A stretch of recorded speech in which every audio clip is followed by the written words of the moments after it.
Well, welcome everybody, and thank you for joining us for this Song Connections event devoted to Felix Mendelssohn and the Jewish Enlightenment. My name is Philip Bullock. I'm Professor of Russian Music and Literature here at the University of Oxford. I'm also a Fellow of Wadham College, and I'm the outgoing Director of Torch, the Oxford Research Centre in the Humanities. We are delighted to be collaborating with Oxford Leader on many of the events this year. In this event, we're going to be hearing from three people. First, we'll be going to Berlin to hear from Avi Lifschitz, Professor of History at Magdalen College, who'll be presenting from the Jewish Museum in Berlin. I'll then be talking myself here from the Visiting Scholars Centre in the Western Library, in the Bodleian Library. Finally, I'll be joined by Martin Holmes, the Alfred Brendel Curator of Music at the Bodleian Libraries. If you have any questions or comments during this Song Connections event, please do email songconnections@oxfordleader.co.uk or tweet with the hashtag OLF2020.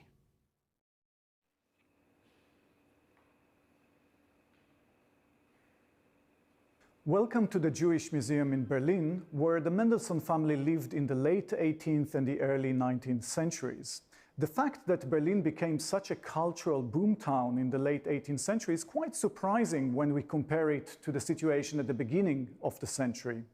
Because around 1700, Berlin had less than 20,000 inhabitants, and it was, to be honest, a fairly sleepy residence town with quite a large garrison stationed in it.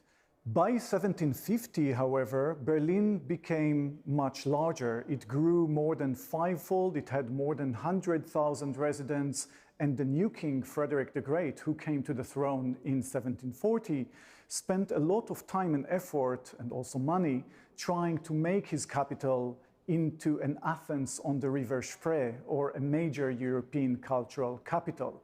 So he built, for example, the first standalone opera house in Europe, an opera house that is not part of a palace or a residence complex. You can still see this opera house. This is the Staatsoper on Unter den Linden today. And he also had a policy of extended religious toleration. For example, he tolerated and granted asylum to many Catholics. He built next to the Opera House on Unter den Linden a big Catholic cathedral for them, the St. Hedwig Cathedral. And he also tolerated other denominations, much smaller, much more radical, such as Unitarians or Socinians. Frederick the Great also invited to his capital major intellectuals of the European Enlightenment who were persecuted abroad because of their radical writings. For example, the Marquis d'Argens or the materialist philosopher La Métrie, and most famously the author Voltaire, the poet, the dramatist, who spent 3 years with Frederick at his court in Potsdam and also maintained a sprawling correspondence with the king over more than 40 years. So if Berlin was relatively small in comparison to London or to Paris, it was not at all cut off from the intellectual centers of Europe. And this is very much also because of the large community of Huguenots. The Huguenots were French Calvinists who had been persecuted in France in the 17th century and granted asylum in Prussia. They worked as authors, translators, and functioned as cultural intermediators between Berlin and other cultural centers in Europe. And if Frederick the Great was, of course, a Francophile, if he attracted to his capital many famous French intellectuals, he did not really care much for German culture. But still, under his reign, many young intellectuals from across Germany flocked to the capital, to Berlin, in order to work here. For example, the young Gotthold Ephraim Lessing and, of course, Moses Mendelssohn. This close relationship between Lessing and Mendelssohn came to symbolize the intellectual symbiosis between Jews and Christians in 18th century Berlin. It is here in Berlin because of the absence of a large group of aristocrats, because of the absence of a proper university until the beginning of the 19th century, that the structures of intellectual socialization were much more flexible, were much more fluid than in other European towns. And this is why Mendelssohn and Lessing could embark on their joint enterprise. It is therefore not surprising that the towering figure of Moses Mendelssohn emerged here in Berlin and not elsewhere in Europe. You can see Mendelssohn here. There is a painting of a bust of Mendelssohn, and also behind me there is a famous painting of Mendelssohn in conversation with Lessing and Lafayette.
So, in my part of today's talk, I'm going to be thinking about three relationships that were central to Mendelssohn's life. The first is with his grandfather, the philosopher Moses Mendelssohn. The second is with his wife, Cécile Jeanrenaud, the daughter of a French Protestant pastor. And then I'll be thinking about Goethe and what Goethe's relationship with the young Mendelssohn can tell us about the legacy of the Enlightenment in the Romantic period. But first to Moses Mendelssohn. As we know, Moses Mendelssohn was one of the foremost philosophers of the Enlightenment, a colleague of Kant and of Lessing. He's particularly well known, of course, for his contribution to debates around Jewishness and the Enlightenment. He argued that the Jews in the German lands should have the same right to practice their religion as anybody else. He also argued that German Jews should fully participate in German national life, speaking German and being members of all of the country's establishments. Felix was born after Moses' death, so never knew him, but nonetheless, there's quite a lot of evidence which helps us map what he thought and felt about his very famous grandfather.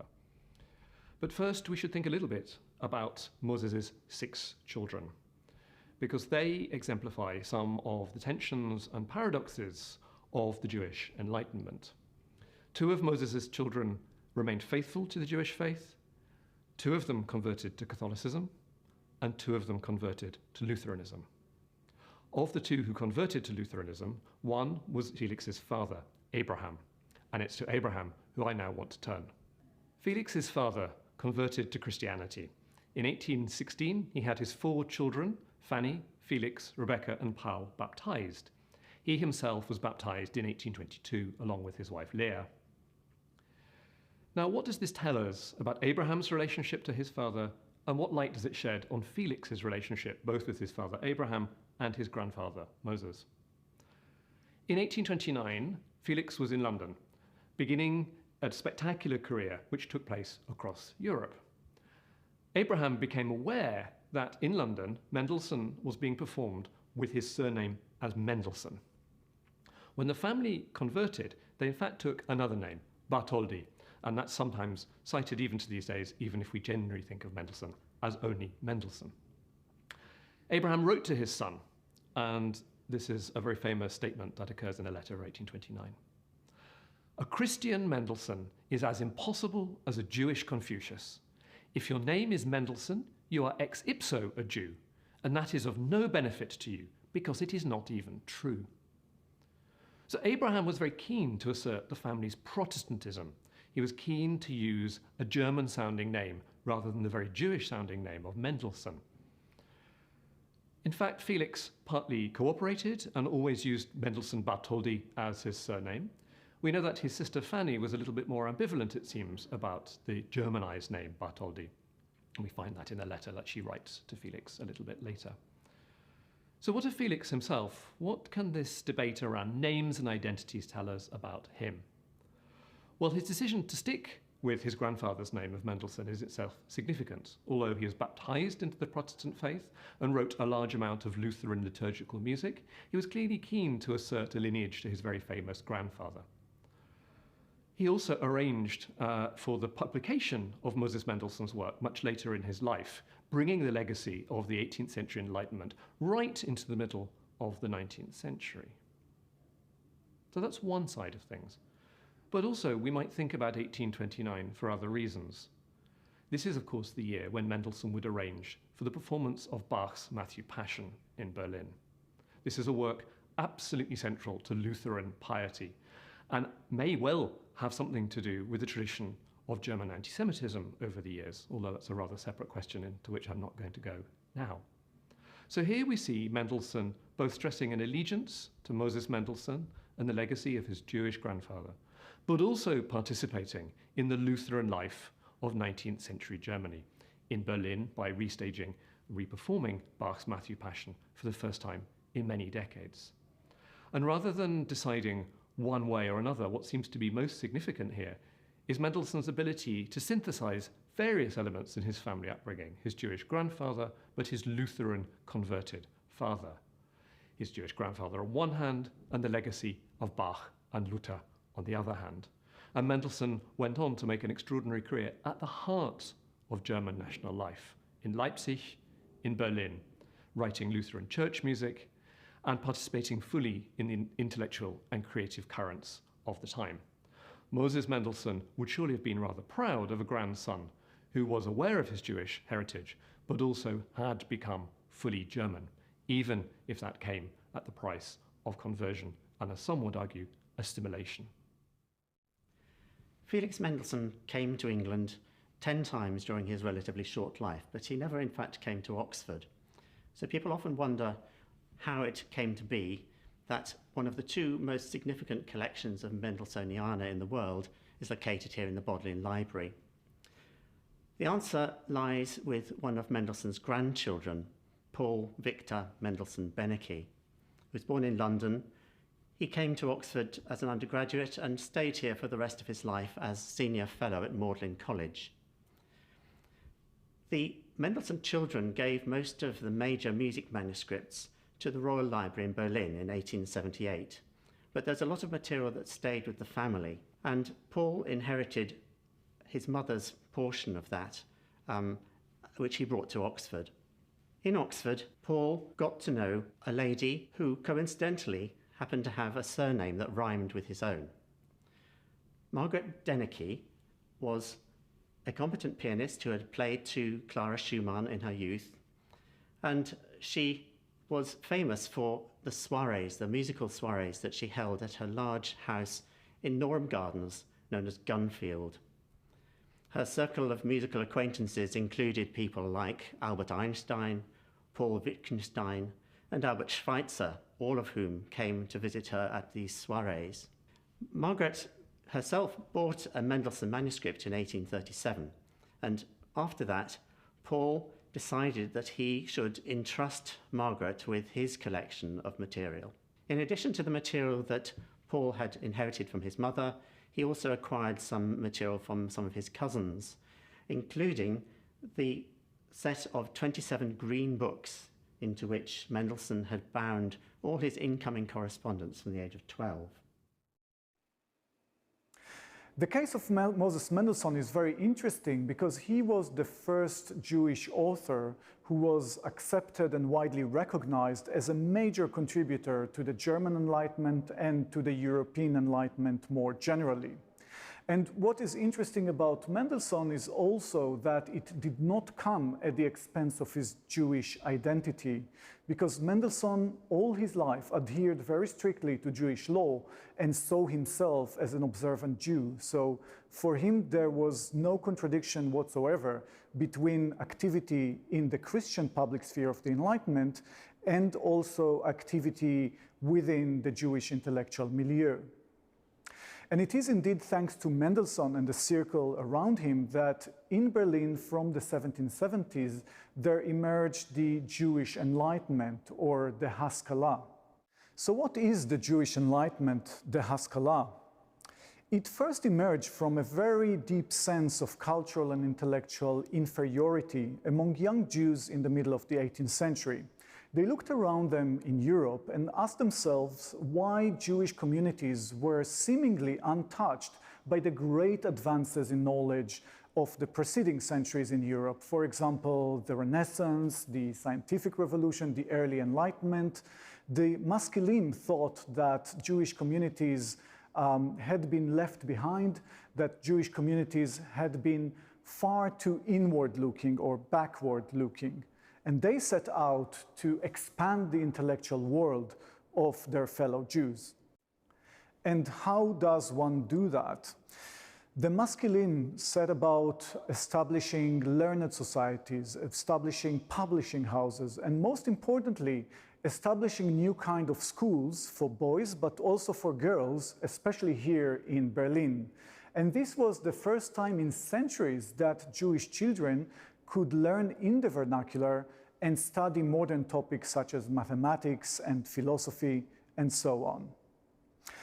However, the success of the Haskalah also brought about the crisis of the Berlin Jewry, as it had been called, because increased acceptance and higher status of the Jews among their Christian peers also led to a growing number of mixed marriages and also conversions to Christianity. And this is where we get to the topic of the Jewish salons in Berlin. Zerbrochen, der schönste Grund. Da liegen die Scherben umher. Da liegen die Scherben umher. Schön war mein Krug, meine Hölle schön stütziert und ging ein Waldgott vorüber, so rief ich, komm, trink und siehe den schönsten Krug. Zeus selber hat bei dem Frostenfest nicht nur einen schönen Krug.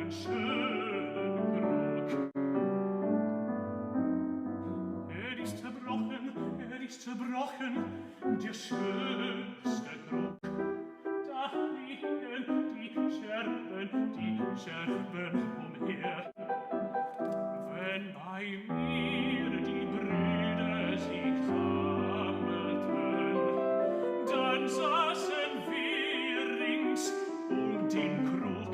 Wir tranken und jeder, der trank, sang die darauf gegrabene Geschichte, die seinen Lippen am nächsten wär.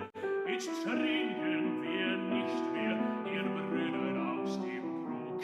Jetzt singen wir nicht mehr die Geschichte, die jedes Lippen die nächste ist. Er ist zerbrochen, er ist zerbrochen. Die schönste Krug, da liegen die Scherben umher. O klages Echo dem Hain, klages dem Faun in den Höhlen. Er ist zerbrochen, er ist zerbrochen, er ist zerbrochen, er ist zerbrochen. Da liegen die Scherben umher.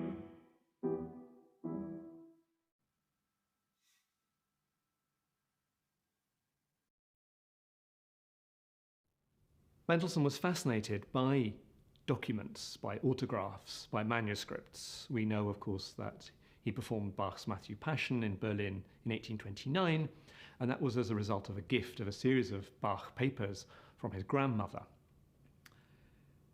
When he came to London in 1829, paid a special visit to the British Library to see the Handel papers in the King's Library. And I think this interest on Mendelssohn's part in documents and documents of the past is significant because it shows him trying to create a usable past for modern German music, creating a tradition which went back to Bach and took in Haydn and Mozart and Beethoven and, of course, himself. But I want to set aside for a moment that question of Mendelssohn as the public figure, as the composer, and the participant in civic life. I want to think actually about a private document, and it's this absolutely beautiful album in the collection here in Oxford, which was put together in the winter of 1836 and given to his fiancée, Cécile Jeanrenaud. They'd met in 1835 and married on the 28th of March, 1837.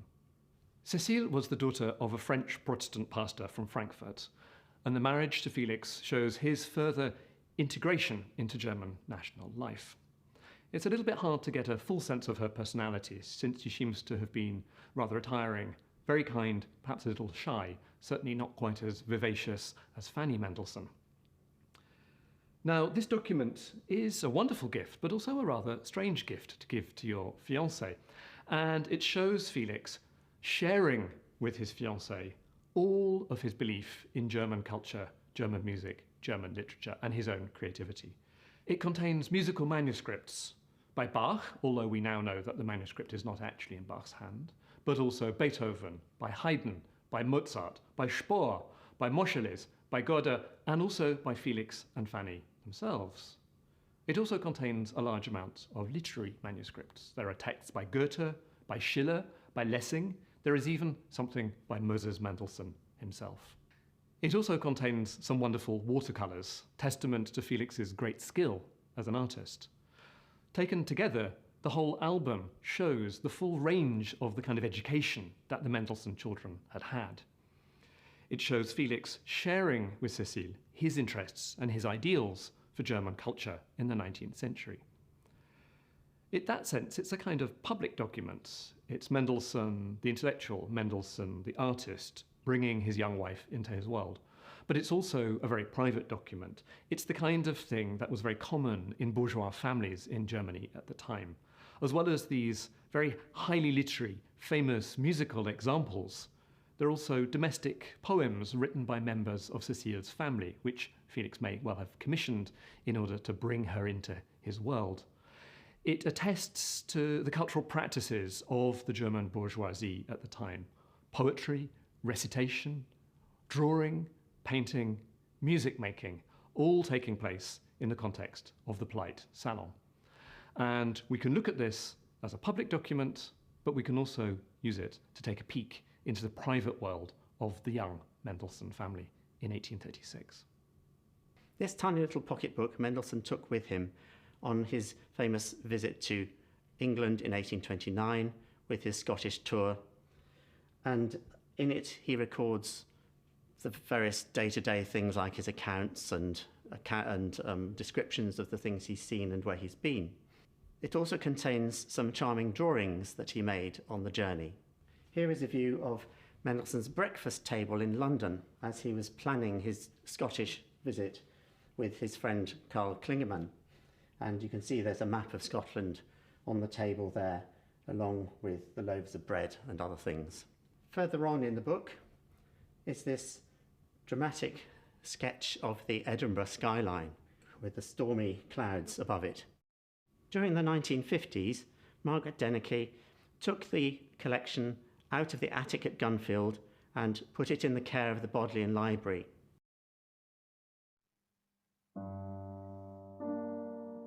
Mitleidsworte,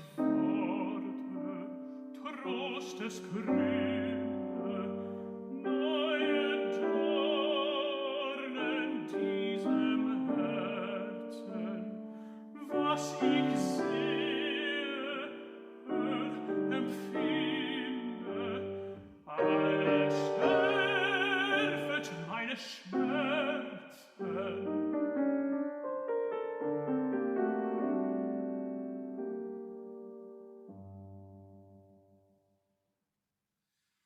Schwesterseele, schuldlos reine, zürne nicht, wenn ich dir zerren, mich nicht länger kann erwehren. Ach, wenn sie, dass ich weine, lass die Traurige alleine, fliehe vor dem Unglückskinde, denn vielleicht, was ich empfinde, möcht ich unwankbar erzählen.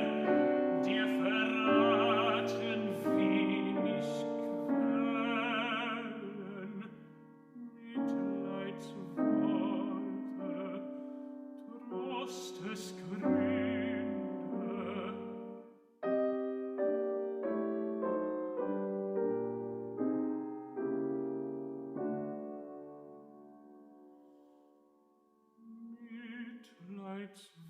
Trostesgründe wie der Hall der eigenen Klagen, die mich doppelt schneidend plagen, weil der Trost ich Leid nur finde, als ein Abschiedsangebinde, ließ ihr Tränen mir den Schmerzen, diesen Trost wird ich verschmerzen, wenn ich nur der Trost gedeckte, ja schon der Gedanke brächte. Neue Dornen diesem Herzen.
Betrübend, alles helfet meine Schmerzen.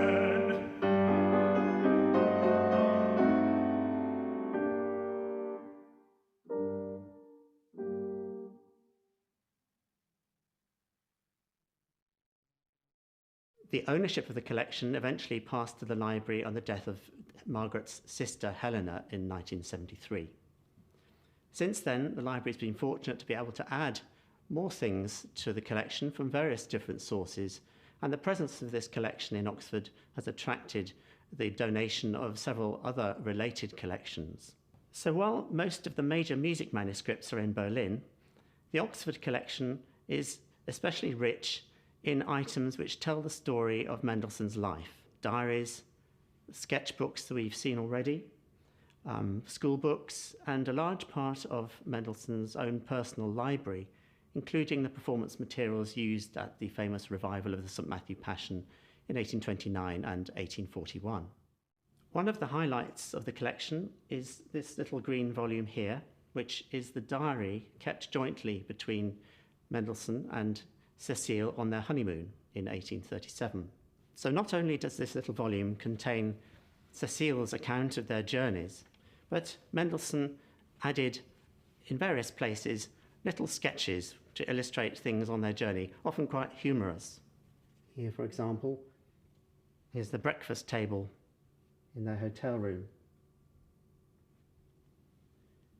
And the carriage in which the pair went on their journey, and you can see Mendelssohn and Cécile canoodling in the back.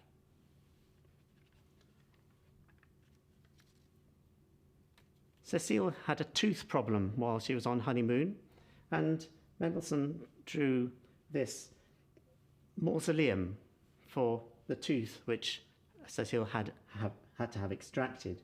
And you can see the tooth lying here and teeth decorating this mausoleum.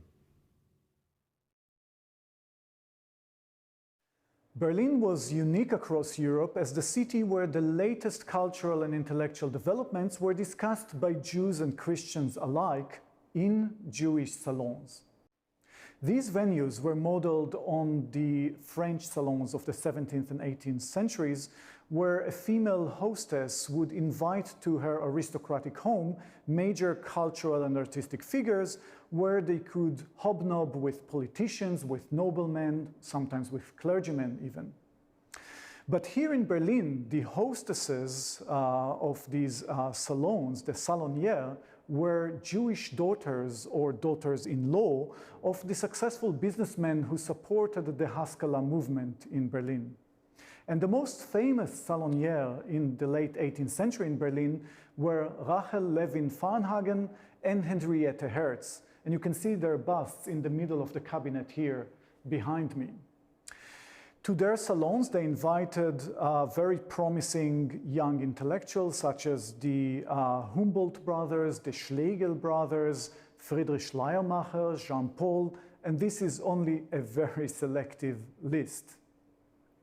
But of course, the intensive exchange, intellectual, cultural exchange in the salons also brought about some romantic connections, a rising number of mixed marriages, and eventually even conversions into Christianity.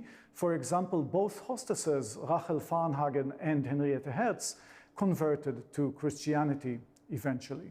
But perhaps the best case exemplifying the world of the Jewish salons in late 18th century Berlin is that of Brendel Dorothea, the daughter of Moses Mendelssohn, whose very modern portrait you can see here at the top of the cabinet behind me. She was born as Brendel, and according to custom, she was married at a very young age to a Jewish businessman who was 10 years her senior, Simon Veit. And once she started attending the salons of Henriette Herz, there she met the dashing young intellectual Friedrich Schlegel, one of the pillars of the rising Romantic movement. Of course, she and Friedrich Schlegel fell in love. They had a very stormy affair, and Brendel Mendelssohn Veit followed Friedrich Schlegel all the way to Jena, where she participated in the activities of the local Romantic circle with Novalis and Schelling. Later on, she followed her husband, her new husband, Schlegel, to Paris and to Vienna, where she became first Protestant and then Catholic following the conversion of her husband to Catholicism. And I think that the case of the transformation of Brendel Mendelssohn into Dorothea Schlegel can really symbolize the problems and the ambiguities about the Jewish salons and the Jewish Haskalah of the late 18th century.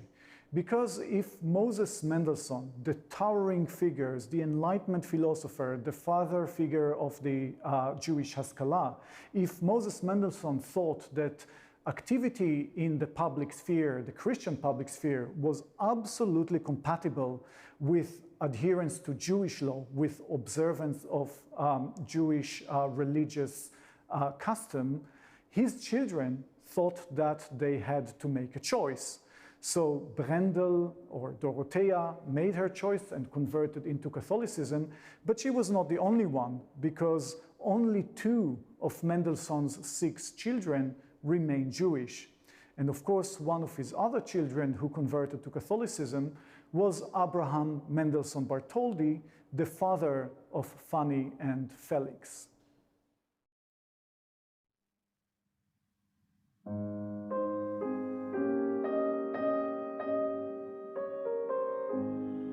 Am Seegestadt in laue Vollmondsnächten denk ich nur dich, nur dich, nur dich, zu deines Namens goldenen Zug verflechten.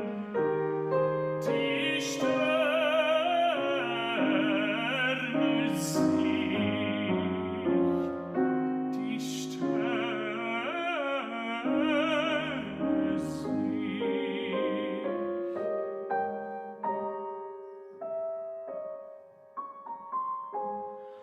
Die Wildnis glänzt in ungewohnter Helle, von dir erfüllt,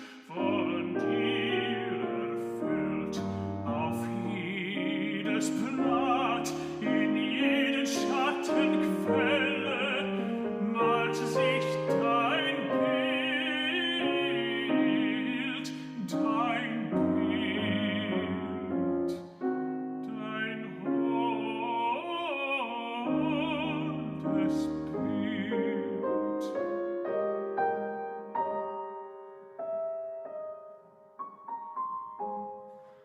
Am Hütten dort bekränzt dich dir umflossen von Abendglut,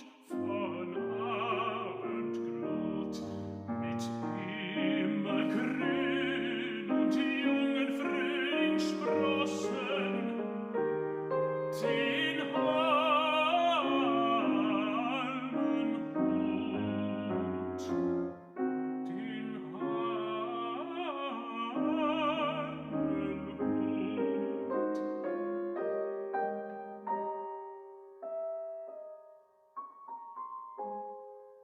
Ihr schmelzend Mailied weinte Philomele im Uferhain,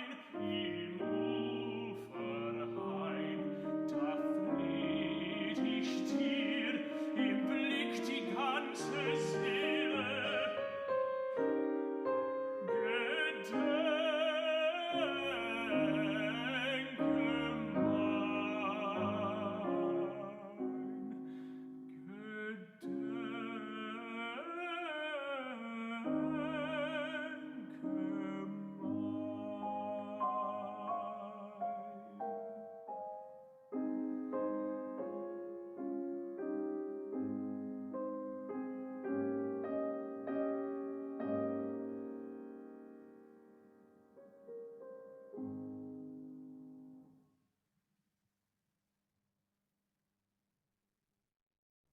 The first two items in the album for Cécile are perhaps the most interesting from what I have to say next. They are an extract of writings by Goethe and also an ink drawing by him. And Goethe was a cardinal figure in Mendelssohn's life. They first met in Weimar in 1821, when the young Felix, who was at this time, remember, just 12, played his own works, as well as Bach fugues, and apparently the overture to Mozart's Marriage of Figaro for the 70-something Goethe. Goethe was struck by this young prodigy and perhaps had thoughts of Mozart back in the 18th century, a comparison that was common at the time.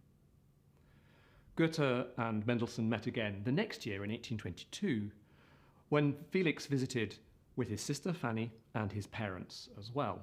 And again, the two young musicians performed for the older Goethe. In 1825, Mendelssohn visits Goethe again, performing his B minor quartet, and this is a work which is dedicated to Goethe. In 1830, Mendelssohn spends 2 weeks with Goethe in Weimar, and they discuss Beethoven and literature, and it's at this moment that Goethe gives Mendelssohn a page of a manuscript from Faust. What we have here then is Goethe, this protean figure of the Enlightenment, living well into the age of Romanticism, looking at the young Felix, a classicist, a Mozartian, and perhaps being brought back to memories of his own younger self. Goethe himself compared his relationship with Mendelssohn as that between Saul and David, an interesting comparison, perhaps, from the Jewish scriptures. So what was the significance of Goethe for Mendelssohn? We know that Mendelssohn set rather a lot of Goethe's works, Mehrere stille und glückliche Fahrt, Die erste Walpurgisnacht as a cantata. He also set many of his poems as songs. And what was Mendelssohn's importance for Goethe? Well, I think that Goethe, here in the 1820s, seeing the young Mendelssohn, was perhaps looking back at the legacy of the Enlightenment and of the 18th century. But there's one aspect of Goethe's thought that I want to hone in on here as perhaps a way of thinking about Mendelssohn and his relationship to the past. In his late life, Goethe was prone to talk, and his conversations were notated by his disciple Eckermann and published in 1835. In these conversations, there is a very famous quotation dating from 1827, in which Goethe says, "I am more and more convinced that poetry is the universal possession of humanity, revealing itself everywhere and at all times in hundreds and hundreds of individuals. I therefore like to look about me at foreign nations and advise everyone to do the same. National literature is now a rather meaningless term. The epoch of world literature is at hand, and everyone must strive to hasten its approach." Now, Goethe's notion of Weltliteratur is, I think, very important for thinking about Mendelssohn. I've talked a lot about how Mendelssohn and his father sought to establish themselves as central figures in German national life. And that was in many ways the arrived outcome from the ideas of Moses Mendelssohn, who wanted German Jews to be fully citizens in their homeland. But I also want to draw on the cosmopolitan, worldly side of Mendelssohn. Remember, he is the composer of the Scottish Symphony, the Italian Symphony, a symphony about the Reformation. He set music for Shakespeare's play, The Midsummer Night's Dream. He set music to translations into German of Sophocles, of Antigone, and of Oedipus. This is Mendelssohn ranging widely across the world as he knew it then, very much in the spirit of Goethe's Weltliteratur. And Goethe's idea about world literature was rooted in the 18th century, and ideas that figures like Kant had had about world citizenship, that individuals did not belong to nations. They weren't bound by their languages. They weren't bound by how they were born and where they were born. Nations had an obligation to work together, to welcome foreigners, to welcome visitors. And this can be seen, perhaps fully realized, in Mendelssohn's life and career. So thinking back to where we began and the figure of Moses Mendelssohn, who wanted Germany to make full citizens of its Jewish members, and who wanted German Jews to be fully members, full participants of German national life. It is perhaps not this idea of nationalism that's important, but Goethe's notions of world literature, Kant's notions of world citizenship and cosmopolitanism. And it's in that regard that I think Felix Mendelssohn is such a fascinating figure, and that he fully realizes the debt he owed to his famous grandfather. By far the most impressive of our song manuscripts is the Schilflied, or Reed Song. Originally composed in 1842, this haunting song was not published until shortly after the composer's death in 1847. He made this magnificent presentation copy as a gift for Henrietta Kyle, the wife of a Frankfurt wine merchant. The first lines of the song are depicted in the atmospheric watercolour which is draped around its opening bars. On the pond's unruffled surface lingers the moon's fair radiance, or words to that effect. This is not one of the manuscripts in the original collection, but one that we were fortunate enough to be able to purchase back in 2007, thanks to a generous donation from the B.H. Breslauer Foundation.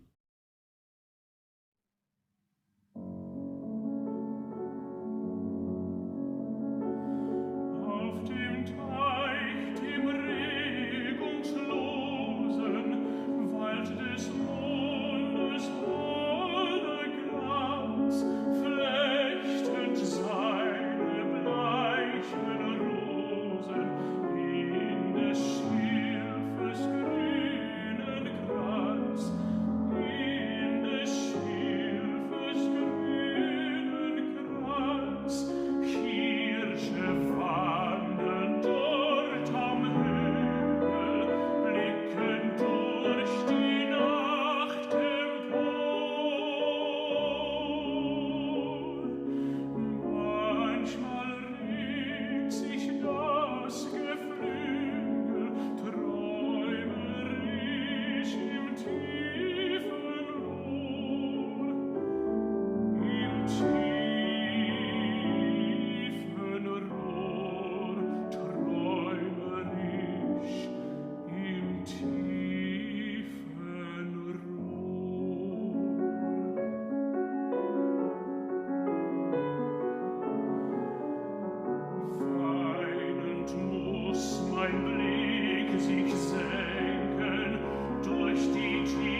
The Altdeutsches Frühlingslied, dated the 7th of October 1847, was the last music Mendelssohn ever composed, just before his final illness.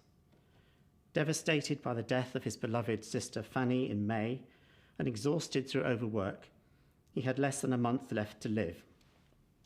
Full of crossings out and alterations, the manuscript is barely legible. He had no energy left to write out a neat copy.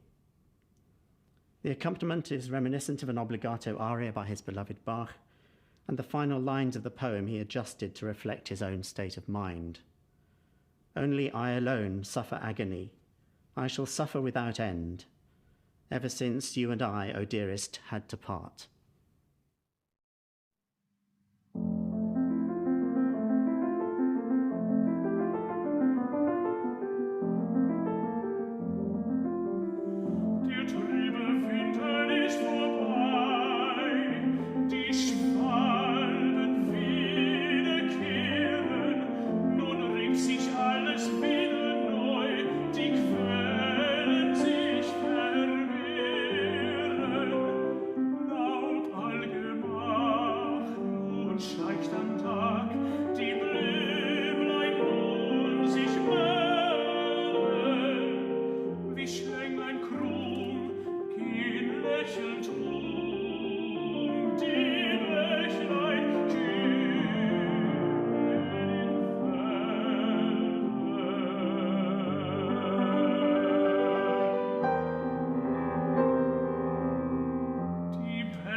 Schaut fast alle Welt,